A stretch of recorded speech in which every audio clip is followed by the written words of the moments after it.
we backed this group one that Bono founded with a lot of very talented people. We're a C3, and so Melinda and I do some advocacy giving outside of the foundation.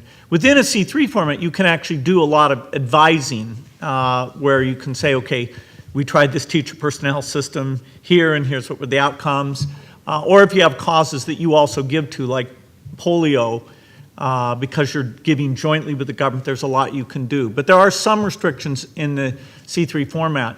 In the long run, a lot of these issues, like running the educational personnel system or running a good primary health care system, you need them to adopt. But they don't do it themselves. They're not willing to embrace innovative approaches, digital approaches, tough approaches, metric-driven approaches. For some reason, it's just not as natural.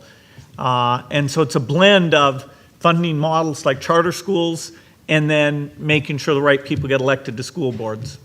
Well, also, Bono, you've embraced this. I mean, I know you're from a family of salesmen, and you've become maybe the most effective lobbyist in the world. K Street, if this rock thing doesn't work out, I'm sure K Street has a job for you. Tell us how you've kind of embraced that and become so incredible at it. We try to bring ideas with us that will solve the problem that we're presenting. And that's one of the things that we've tried to do as advocates. Our strategy, you could call it sort of inside game maneuvering with those ideas, but then outside mobilization. So there's always a moment where you can lean in with the policymaker and just say, if they're being rude to you, coming to a stadium near you, or something like that. You have, what, 3 million members? Yeah, we're just over 3 million members. And there's I'll explain the way it works. For example, I shouldn't really mention his name, but I am going to.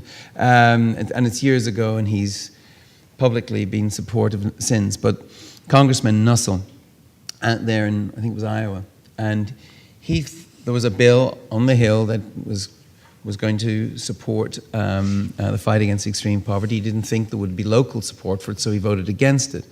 We campaigned against him, and then the emails started to get deeper and thicker, and then people started turning up in his office.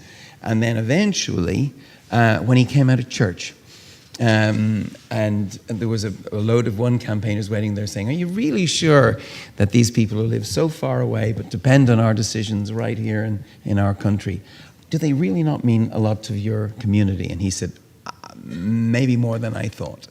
So that's outside mobilization, and inside and maneuvering on the inside. That's our strategy.